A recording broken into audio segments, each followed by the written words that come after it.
rabaa inaan u sheego shacabka Soomaaliyeed meel kasta oo jooga inay dawladooda muxuu ahaa garab istaagaan iftiinka baxaya inay garab istaagaan in aysan dhageysanin kuturkuteenka ama hadallada deelqaafka ee miidiyaha shacabka Soomaaliyeed loo marinayo inaysan dhageysanin inay ayaga ku go'aan qaataan waxyaabaha ayaga ay arkayaan inay ku go'aan qaataan ee ay iska daayaan dhowr iyo 20 sano wixii lagu soo jiray inay iska daayaan intaas ayaan rabaa shacabka inaan ku booriyo waxa dhimanaya ayaga waaye waxa guryaha ka dumayaan ama dhibaatada ay gaaraysa ama qaraxyada runtii halbeegsiga waa ayaga marka waxaan leeyahay qarannimada ilaashada iftiinka iyo dawladda maanta jirta runtii danteena ayaa ku jirta garab istaaga intaas waxaan rabaa in shacabka Soomaaliyeed u sheego qodobka labaad waxaan rabaa in uu sheego siyaasiyiinta Soomaaliyeed intooda badan 90% ay xilal ka soo qabteen dalka Soomaaliya laga soo bilaabo dawladii carta ilaa maanta dawladda joogto in ay dalka Soomaaliya runtii dhibaato horseedin ee ay dawladnimada iyo nidaamka iyo muxuu ahaay wadajirka ummadda Soomaaliyeed inay ilaaliyaan runtii waxaan leeyahay siyaasiyiintaasi dalkaanu xilal kala duwan ayaa ka soo qabateen oo runtii heer kasta leh waan soo maamusheen dalka Soomaaliya waa dalkii shacabka Soomaaliya waa shacabkii argagixisada waa argagixisadii markii aad joogteen dalka dhibaataynaysa idinkuna waxaad tihiin raggii aan qiimeeyay dalkan soo maamulay ama maamul raba ama soo xukumay runtii waxaan leeyahay inaan dalkan aadan dhibaataynin afkiina aadan ku dhibaataynin oo maanta dalka Soomaaliya uma baahno mucaaradnimo uma baahno maxay ahayd burburin waayo dalkan dal yaani 100% dhisme ma aha wax badan ayaa u dhiman marka waxaa idin ka rabaa wixii khaldan inaad dawladda si hoos u sheegtaan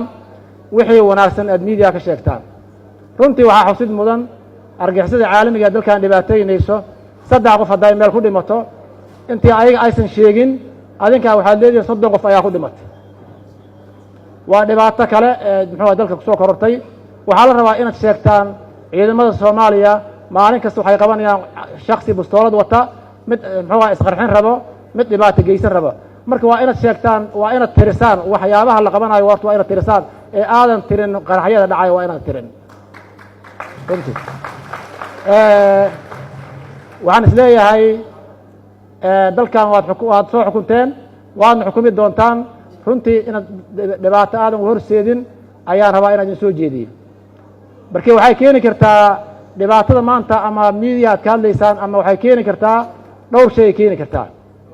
in dalkaanu muxuu ahaay amnigiisa iyo siyaasaddiisa shisheeye ay sii maamulaan haybadii iyo sharaftii Soomaalida ay hoos u dhacdo bay keeni kartaa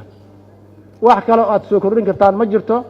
yaani ciidamo cusub iyo taangiyaal iyo yaani fikir cusub lama imaan ragii baa tiin aan qiinay waxaan idin leeyahay dalkan ha dhibaataynina shacabkan yaani isaga dhibaataysan ha dhibaataynina garab istaaga runtii danaha gaarka iyo danaha guudna kala saara runtii shacabkan waxaan leeyahay nabigu wuxuu yiri laa takun imacatan hay raaxa noqon waa inaad hay raax noqon inaad qof daniis aadan ilaalinin waa inaad ilaalisaan muxuu ahaay danta guud intaas ayaan rabaa in nimankaas u sheego siyaasiyiinta oo yaani iska daayaan maxay ahayd dhibaatada bal qaarkood dalka Soomaaliya dhibaato u geysteen waan ognahay laakiin hebel in ma rabno waxaan leenahay dalka Soomaaliya maanta mucaaradnimo u baahan dawladda jirta garab istaaga maalintiina suga ama waa soo maamusheen aad u mahadsantihiin waxaan rabaa qodobka xiga inaan u sheego dawladda Soomaaliya xagga amniga iyo xagga dhaqaalaha iyo dhinac walba waad ku tilaabsateen runtii aadan u faraxsanahay waa idin kambalyeynaa waxaan rabaa qodobkaasi wanaagga haddaad aragtaan wuxuu leeyahay turaanturooyin fara badan is-hortaag fara badan dalkan waxaa u taalla isbaara caalami oo aan qori ahayn ayaa taalla sharqoolle fara badan ayaa laidin maleegayaa waa inaad ka gudubtaan ood adkaysiga iyo ugu gudubtaan iyo muxuu ahaay dulqaad ugu gudubtaan ciddii doonaysa wadahadalna aad la hadashaan oo aad soo dhoweysaan ciddii aan wanaag iyo wadahadal doonaynin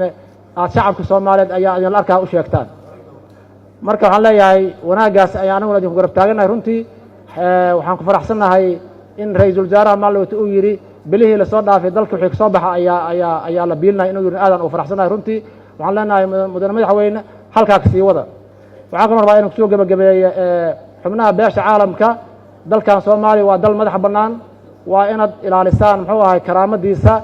iyo sharaftiisa iyo madax bannaanadiisa iyo haybadiisa adinkan waxaan idinka codsanaynaa inaad ilaalisaan ee aadan muxuu ahay si aad u jeceshiin dalkiina in loo muxuu ahay loo ilaaliyo ama loo karaamadeeyo